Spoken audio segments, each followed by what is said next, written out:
სახელმწიფო საფერავის ჯიშის ყურძნის სუბსიდირებას წყვეტს. მთავრობის გადაწყვეტილებით წელს შემცირდება თეთრი ყურძნის დაფინანსებაც. არ არის გამორიცხული ამ გადაწყვეტილებამ სერიოზული გავლენა იქონიოს წლევანდელ რთველზე. მიღწევების ნაწილი მიიჩნევს, რომ სუბსიდირების შემცირება გლეხებსა და ქარხნებს შორის პრობლემებს შექმნის. ძირითადად ჩვენი წამყვანი ინდუსტრიული ჯიშია და დღევანდელი კონjunქტურის მიხედვით უკვე იმდენად არის გაზრდილი მასზე მოთხოვნა, რომ საჭირო აღარ არის მისი სუბსიდირება. მთავრობის დადგენილება, რომლითაც სახელმწიფო ქარხნებს საფერავის ჯიშის ყურძნის ჩაბარებისთვის თანხას აღარ გადაუხდის, ძალაში ივლისის თვეში შევა.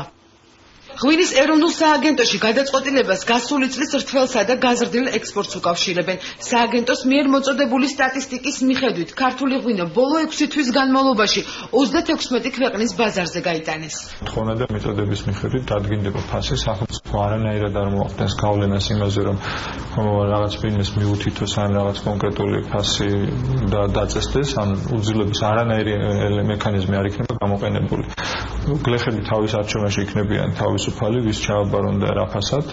ყურძნის ჩამბარებელ ქარხნებში უკვე იციან წელს რა რაოდენობის მოსავალს ჩაიბარებენ. არ გამორიცხავენ, რომ გადაწყვეტილებამ საფერავის ჩაბარებაზე გლეხებთან პრობლემები შექმნას. მეღვინეების ნაწილი ერთადერთ გამოსავალს იაფი კრედიტით სახელმწიფოს მხარდაჭერაში ხედავენ. თუ სუბსიდია არ იქნა, მე ვერ დავძრავ იმდენი რაოდენობით ყურძნის საფერავს, იმიტომ რომ წელს როგორც ჩანს ძალიან დიდი მოსავალი იქნება.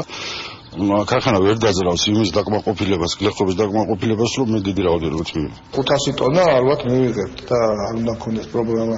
ცოტა ის პრობლემა გვაქვს, რომ აი ბანკებიდან არ გვაქვს ეს შეაღებული, თუ მომცემენ კრედიტს ისევ შეგავატინოს, პრობლემა არ იქნება, ალბათ მივიღებთ. უნდა იყოს, მაგრამ ახლა თუ გაუქმეს, ჩვენ რა ძალავართ, რა შეგვიძლია. გლეხები ყოველთვის ჩაძირულები ვართ. ყურძნის მიღება ჩაბარების პროცესს ადგილზე გააკონტროლებენ სოფლის მეურნეობის სამინისტროს წარმომადგენლები. ჩვენ ჩართულები ვართ ამ პროცესში, თითოეულ მიმღებ პუნქტში ყველა ქარხანაში არის ჩვენი წარმომადგენელი, ასევე შეწამდგენელი იმისთვის, რომ მოხდეს პროცესის კოორდინაცია და თითოეული ჩაბარებული კილოგრამი ყურძენი იქნას აღრიცხული. მთავრობის დადგენილების მიხედვით სუბსიდირება არ შეწყდება, თუმცა შემცირდება თეთრი ჯიშის ყურძენზე. თანხის ზუსტი რაოდენობა ჯერჯერობით უცნობია. გასულ წელს 1 კილოგრამი თეთრი ყურძნის სუბსიდია 40, ხოლო შავი ყურძნის 25 თეთრი იყო.